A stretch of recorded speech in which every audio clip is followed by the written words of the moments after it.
الانضباطيه ما تترك حتى لو كان مهما كان القرار. بالضبط.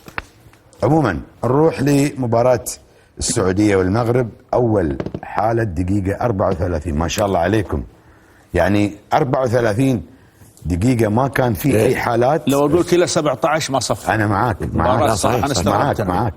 خطأ وإنذار لاعب المغرب رقم 6 أبو أحمد. نشوف الدقيقة طبعا 34 35. أول شيء القرار صحيح. شوف إيقاف هجوم واحد. لاحظ لو تقدم اللاعب هني. شوف شنو القرار صحيح؟ القرار صحيح هو الإنذار اللي أعطاه رقم 6. شنو؟ ركلة حرة مباشرة القرار. طيب اشرح الآن اشرح مع اللعبة أبو أحمد. ما أعطيك القرار أول وبعدين أشرح، ولا أول أشرح وبعدين أعطيك القرار؟ خبرني. أنت دائما تقول عطنا القرار. أنت ايش تبي؟ أنا أبى أول شيء أعطيك القرار ومن ثم أشرح لك. الآن خلينا خبر. أعطونا الفيو أول. حاضر من عيوني ولا يهمك. لاحظ الآن شوف الحكم الآن أول شيء التمركز مال التحرك مال القراءة الصحيحة. أخذ قرار بقرب واضح عند الزاوية. تمام. القرب التمركز صحيح. عرق اللاعب من قبل المهاجم المدافع وقطع إيقاف هجمة واحدة والبطاقة الصفراء مستحقة. ارجع شوي برقم 6. شوف نعم الحركة اللي سواها اللاعب هذا لاعب رقم 7 مع الحكم. نعم لاحظت؟ نعم لاحظت أنا وقلتها أنا كيف. ارجع شوي. هذه يجب أن لا يتساهل. ارجع شوي. لا ارجع شوي للحالة الثانية. أيوة. نعم. شوف هنا الآن القرار صحيح. في أحد لاعبين منتخب المغرب بيمسك يد الحكم. هذا المفروض ما يعمله. هني لازم سلوك غير رياضي ما يتقاضى معه. أنا في تقديري شافوا بعدين يجب انه هني رقم 3 ويعطي انذار. وفاء شو تقول؟ هو حذر الشافعي وانا اروح معي حذر الشافعي، لان اللاعب حط يده حط يعني ما يقصد الاهانه يعني. بعد الحكم لازم يكون بني ادم عنده احساس. بحذره. اللاعب لازم يكون عنده بعد ما يسوي ولا شيء. حط يده على اللاعب لازم يكون عنده عليه ممنوع. الحكم لازم يسمع بني ادم. يعني انا انت صفرت. حلو. دقيقه صفرت. انت صفرت. نعم. انا الكرة حق الفريق الآخر. حلو. وأنا واقف عندك حط يده. قمت لا هو ما حط يده. مسك يده. لا شوف اليد. ايه شوف حطت يد. أنا بالنسبة لي أنت سألت أبو بلال أنت سألت ولا شو تقول؟ أنا قرار اللي سواه الحكم صحيح. بو هادي يستحق بطاقة صفراء أبو بلال. أبو أحمد. نعم بطاقة صفراء. تكلم لازم سلوك غير رياضي. لا سعد حتى لا سعد يقول لك بطاقة صفراء. راحوا معك أنت عشان أنت أنا أتكلم بدر لأن أنت بكلامك تبين إنه يبي أصفر. راحوا معك ولا خليك واقعي. راحوا معك. اي طبعا راحوا معك. وش يخص لا اسعد ما سمعت. انا اسعد انت تقول ما سمعت. انا حللت الحاله. بدر في بعض الامور لازم يكون عندها مرونه. الحكم مو اشتاع مسلط ويصير مسلط. مرونه في كل شيء يا ابو فهد. يا عمي قول لا اله الا الله. حط يده. انا بسأله سؤال. تو مطلع انذار. زين دقيقه بدون يعني اساس ما نطلع من المنطقه ما نروح بعيد. تفضل. انا جيت ومسكت يدك. مسكت يدك وانت وفريتك. الحركه كمل. طيب بدر حركتك هذه كرت احمر حركتك اللي سويتها. خليني اكمل. تفضل. زين جيت وسويت لك بالصوره هاي متى على لعبه انت اخذت قرارها. حلو كمل. شو تسوي انت؟ يا اخي الحركه اللي سواها اللاعب مع المدرب ردة فعل المدرب عجبتني. انذار شفهي. اي مدرب يا جماعه الحكم. اي مدرب مع الحكم. يا الحكم بدر ترى الحكم مش سيف مسلط. في مرونه في قراءه اللعب مفهوم كرة قدم. تسلل على المغرب عند المساعد الاول. الثاني سقوط لاعب السعوديه داخل ال 18. ابو زيد حنشوف اللعبه هذه. نشوف اللي حصل. الحكم عمر باستمرار اللعب وقرر الحكم صحيح لانه التماسك اللي كان يعني ما كان ماسك صريح. وكان يعني شوف حتى لاعب السعوديه شوف يده خلف ماسك الشورت والرجل فتماسك بين اللاعبين. استمرار اللعب كان قرار صحيح لا يوجد ركله جزاء. ابو فهد استمرار اللعب المسك هذا مش ماسك. استمرار اللعب بلال. وهادي لا يوجد اي خطا. استمرار اللعب. تسلل على المغرب عند المساعد الاول. عندك يا ابو فهد. نشوف هنا الدقيقه 40 ونشوف القرار من المساعد. شوفوا بلان هذه ماده 11 وايد مفيده واللعبه دي مفيده. جيبوها من بدايتها. اللاعب اللي استلم الكره ما عليه تسلل. مشي اللعبه مشوا يا شباب ما نبي ترقيع. اللاعب اللي استلم الكره في الموقع هذاك سليم 100%. اللاعب اللي موقع تسلل تداخل مع المنافس. هذا اللي حاطينه في النص. تداخل مع سوى اصطدامه مع المدافع معناته تداخل مع المنافس. فبرافو على المساعد. الامانه لعبه دقيقه ولعبه تبيها يعني تداخل مع المنافس. وبعدين لازم بعد تقول ان هذا اللاعب كان في موقف. هو ايش قلت لك انا؟ قلت وصلت الكره اللاعب اللي في موقف سليم. واللاعب لو تسلل سوى في جريده هذه تداخل مع المنافس اذا تسلل 100% ولعبه دقيقه بلاد. خطا على السعوديه يستوجب قرار انضباطي. ابو احمد نشوف الدقيقه 51. طبعا القرار اول شيء يستحق نعم بطاقه صفراء. ليش؟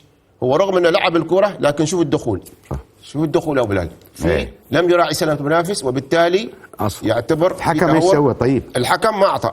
قول لي الحكم ما اعطى. خليني اكمل لك. الحكم لم يشهر البطاقه الصفراء، اعطى القرار الفني ولم يشهر البطاقه الصفراء. هني بطاقه صفراء يستحق. ابو زيد نعم يستحق بطاقه صفراء. ابو هادي بطاقه صفراء مستحقه. ابو فهد طبعا لازم كرت اصفر. سقوط لاعب السعوديه داخل 18 دقيقه 58 30 ثانيه. ابو زيد حنشوف السقوط هذا ونشوف اللي حصل بين اللاعبين، لاعب مهاجم المنتخب السعودي ولا هنا الان في تماسك بين الاثنين، ما زال التماسك لا يزال، وبالتالي كان التماسك هذا بين اللاعبين والتدافع، لذلك استمرار. هو تشوف ارجع شوي ارجع.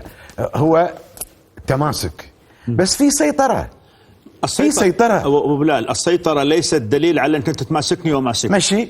اذا يستمر اللعب لانه الاثنين كلهم اللي يدفع واللي يمسك. بس وقف هنا. نعم. بس من مسيطر الحين؟ لا يزال مسيطر على لاعب المنتخب السعودي، لكن برضه في لاعب مدافع يقدر ياخذ الكره، في لاعب ثاني هنا يتنافس معه، اذا هنا تنافس كروي على كره القدم يجب ان يستمر. تقول ما فيها شيء؟ ما فيها شيء انا اقول. ابو فهد ابو بلال ليش سيطر اللاعب السعودي؟ تعرف ليش سيطر؟ لانه استخدم يده في مسك المنافس اللي جنبه، اثر عليه، تم ماسكه، فطبيعي انا بسيطر على الكره. طيب والمنافس حاط يده بعد. معليه بس انا عندي الكوره، انا قدام الكوره، ما يجوز اني انا اسيطر على الكوره وامنع المنافس اللي ورا ظهري وتم ماسكه.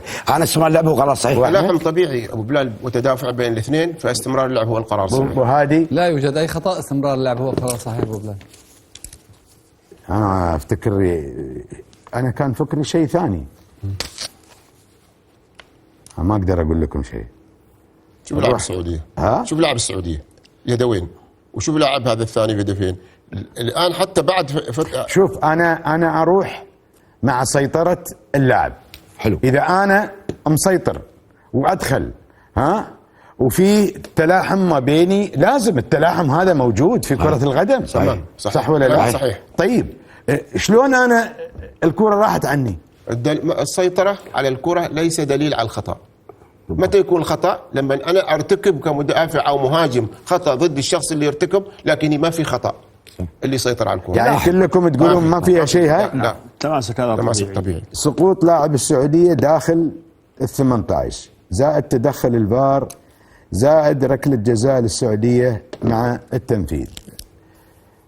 عندك ابو زيد تفضل. حنشوف الان هذه يمكن ركلة جزاء واضحة وصريحة. الحكم المشكلة ان الحكم استخدم البودي لانجوج بشكل خاطئ بالنسبة له، جالس يأشر ما في شيء. انت وينك يا حكم؟ انت اذا ما انت شايف شيء خلي اللعب مستمر، يعني لا تسوي اشارات، خليها على اساس اذا استدعاك الفي ار ما تقول والله انا سويت. شوف يدين الحكم الحين قال ما في شيء. اذا انت هنا ما في داعي، خلي اللعب مستمر وبعد التوقف اذا استدعاك. فهنا ركله جزاء صريحه، ركل بتهور اللقطه اللي قبلها. نعم.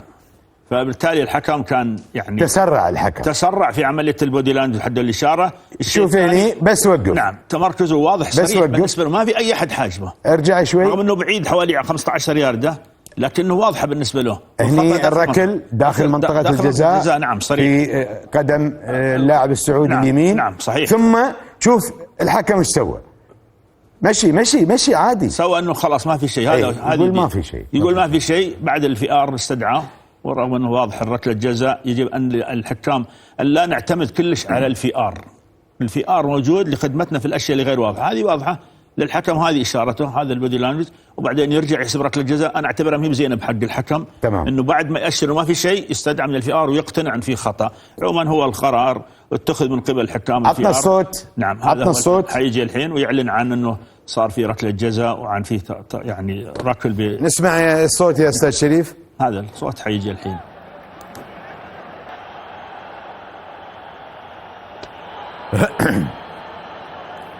بعد ما شاف الفار. تمام.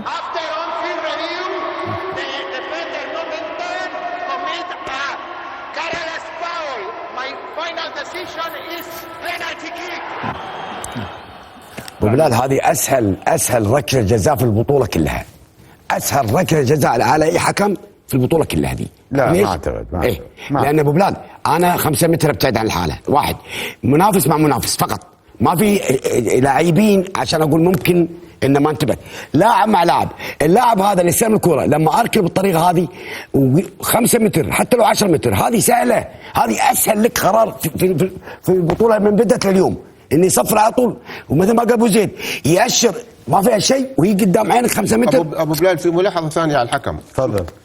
الحكم عمل متغير في الجري، شوف اقول لك يعني برافو عليه، شوف لما جات الكره هني شوف كان الحكم وين، عمل متغير في الجري وبحث عن زاويه صحيحه وفي النهايه ما اتخذ القرار. برافو عليه، برافو عليه. لا اقول لك في برافو النهايه عليه. لا في متغيرات التحرك، اذا ما اعطى قرار، اذا ما اعطى قرار واخذ زاويه صحيحه، اذا ما اعطى قرار لا اله الا الله. اذا صبر ابو فهد خلينا نكمل. لا انت لا خلينا نوصل رساله. انت ما تسكت، كمل كلامك بعد قبل. يلا انت ما تتكلم بس. خلنا نتكلم. كمل كلامك بعد خلنا قبل. نتكلم. ليش انت؟ ما خليني ارد. انا اتكلم عن التحرك والقرار. برافو عليه ابو احمد تفضل. التحرك ابو احمد تفضل.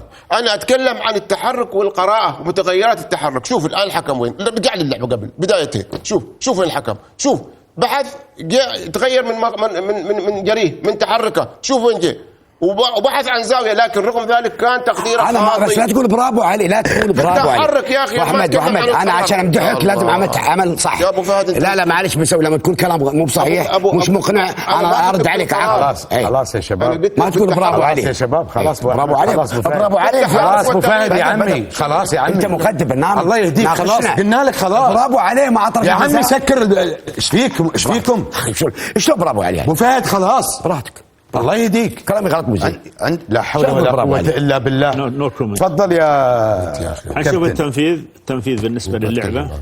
حنشوف الآن التنفيذ. طبعا التنفيذ الكرة فوق مهما تقدم الحارس لن يؤخذ بأي قرار على الحارس مهما تقدم. لو طلع مترين والكرة طلعت وهذه ما أعطيتني رأيك ولا في تأثير. نرجع للحالة بالله استاذ. ارجع للحالة لو سمحت واعطينا تاتش سكرين لو سمحت. يلا بشكل سريع ابو هادي. انا بدي اعطيك بس زاوية الرؤية للحكم.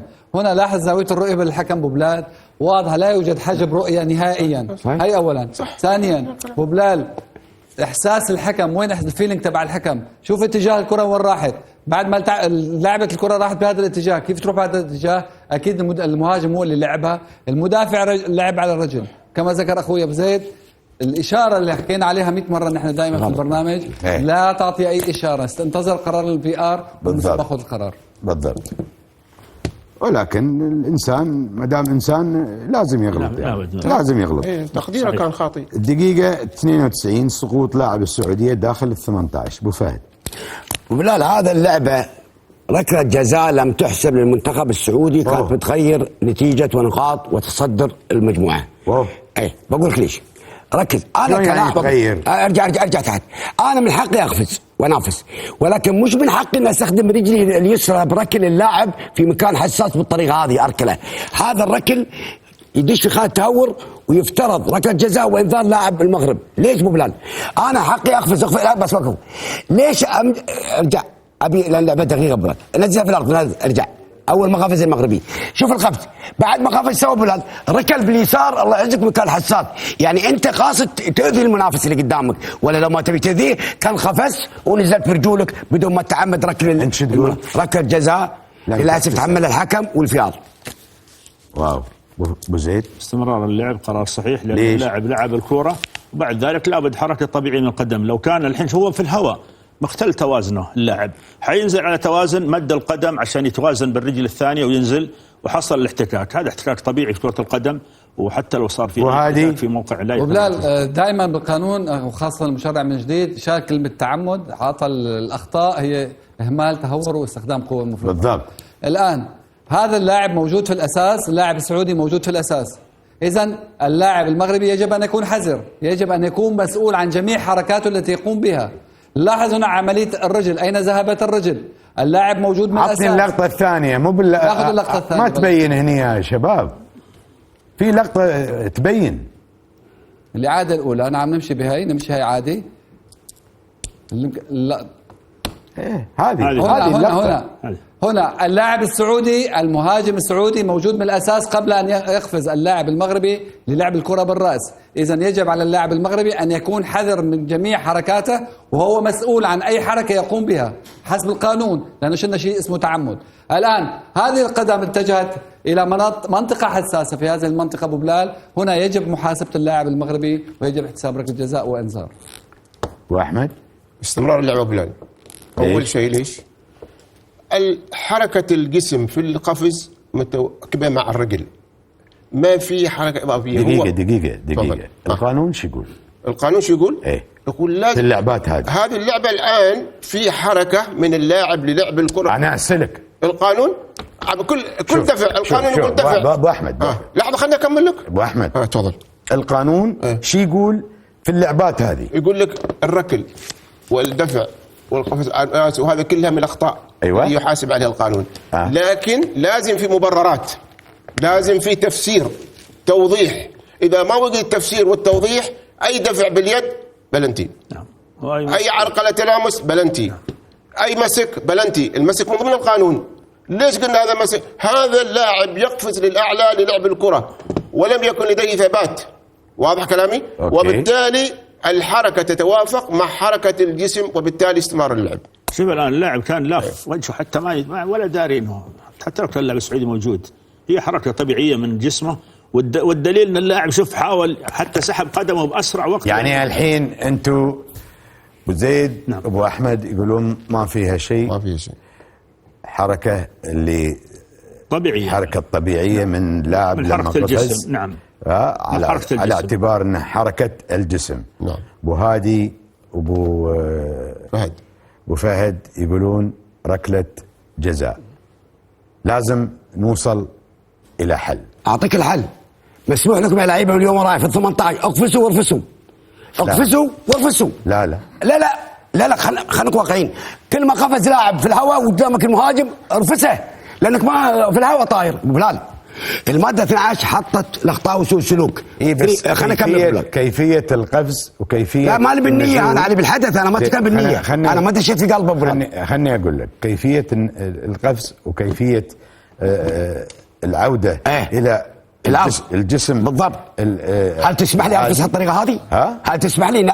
انا لاعب يا ابو بلال، قدامي المنافس مقابلني، انا اقفز وكقفز، لكن اقفز معك كلامه صح، اقفز نزولي انزل صح، لكن ما يجوز اني استخدم رجل واحده من القدمين اللي عندي برفس اللاعب في مكان حساس. ابو بلال دائما احنا نقول اهم حاجه سلامه المنافس. القانون اصر على الحكام مراعاه سلامه المنافسين في كره القدم في الملعب. هذا اللاعب يدري ان المنافس قدام عينه، يدري لاعب المغربي انه ما تفاجأ فيه، ما افتر هو ورا، لو افتر كذي ودعمه بقول ممكن ما شافه. هنا اللاعب قدامي يا ابو بلال مقابلني ويقفز وانا اتفرج عليه، ابي استلم الكره السعودي، يقفز ولا هو قافز يستخدم اليد اليسرى برفس اللاعب في مكان حساس، وشوف ما قام من مكانه. ابو بلال هذه اللعبات شوف انا احترم انا شوف ابو بلال انا لحظه انا احترم ابو زيد. خليه يخلص انا احترم ابو زيد واستاذي وعلى راسي. تفضل واحترم ابو احمد، لكن في شيء لا في شيء يا ابو زيد، خلص زين، في شيء خلص زين. انا خلصت خلاص نتكلم عاد احنا. تفضل رجاء تسمعنا، وانت رايك صحيح وحنا راينا صحيح، كل واحد له رايه. ابو زيد انت ما تشرح حق ابو فهد، ما اشرح له انا، اشرح للجمهور. احنا لما قلنا ان ركله جزاء ما فيش ركله جزاء لان اللاعب طالع في الهواء وهو نازل حصلت. لو كان اللاعب ما كان يلعب كوره، ما كان ينافس، كان وجهه بوجه اللاعب، لو كان هذه اشياء كثيره احنا نضع اعتبارات. ترى انت لو ترجع القانون قال الماء الركل والرفس يعني هذه ما تدش في الاهمال، ما تدخل في الاهمال، لانه الاهمال متى الاهمال وانا اشوفك قدامي. مو طيب معليش وين اللاعب؟ ليش قفز اللاعب المغربي؟ قفز يلعب الكوره. طيب ليش على اساس ما تروح عند اللاعب السعودي؟ وين اللاعب السعودي؟ ما يبي من اللاعب السعودي كوره متعدده اللاعب السعودي. لو اللاعب السعودي منافس عليه، اللاعب السعودي ما ينافس على الكوره. شوفها الان الكوره ليست في تناول اللعب. اذا هنا كل واحد يقول رايه. هو ابو فهد قال ركله جزاء وهذه ركله جزاء، احنا نقول يجب ان نترك القرار، نترك القرار لمن؟ للاخرين. انا رايي هي راي تقديري في الاخير. اوكي تقديري، بس انا رايي بنظرتي ابو فهد ولا احنا غلطانين. لا ان شاء الله ما حقيقة، بس اقول بنظرتي انا هذا راينا. ابو فهد اسكت يا ابو فهد، خليه يخلص، خليه يخلص. طيب الرجال ما خلص. ابو فهد ايش فيك؟ ايش قال في الختام؟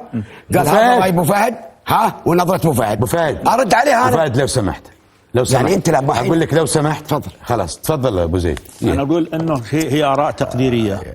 قد يكون هو ركله جزاء وانا اقول ركله جزاء خلاص. ابو احمد. طبعا استمرار اللعب ما في ركله جزاء. وفهد. لا ركله جزاء بالنسبه لي 100%، مو حتى 100%. انت وتمام تقولون ركله جزاء. يقولون ركله جزاء. نسعد عندنا فار ولا ما عندنا فار؟ في فار موجود الفار. اي نعم كلام صح، برافو عليك. انا راحت عن بالي انا احمل الفي ار. بالنسبه لي انا كعبد القحطاني اللي قلت انا ركله جزاء، احمل الفي ار المسؤوليه كامله. ما تكون في فوضى.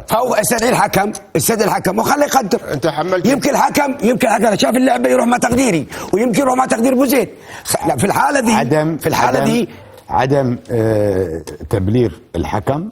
الفار يشوف ما سدع كانه يشوف بس ما في شيء، مع انه وقف الحكم. اي ما عليه، بس الفار واضح. اجابته واضحه يا عمي. انا ما في شيء. من يومين قلت حطني على الفي ار. سقوط لاعب السعوديه انا استغرب من على الفي ار شو مسوون يا ابو احمد. دقيقه ابو احمد، دقيقه من عيوني. بس كلمه واحده برجع لك. عطني الاحصاءات.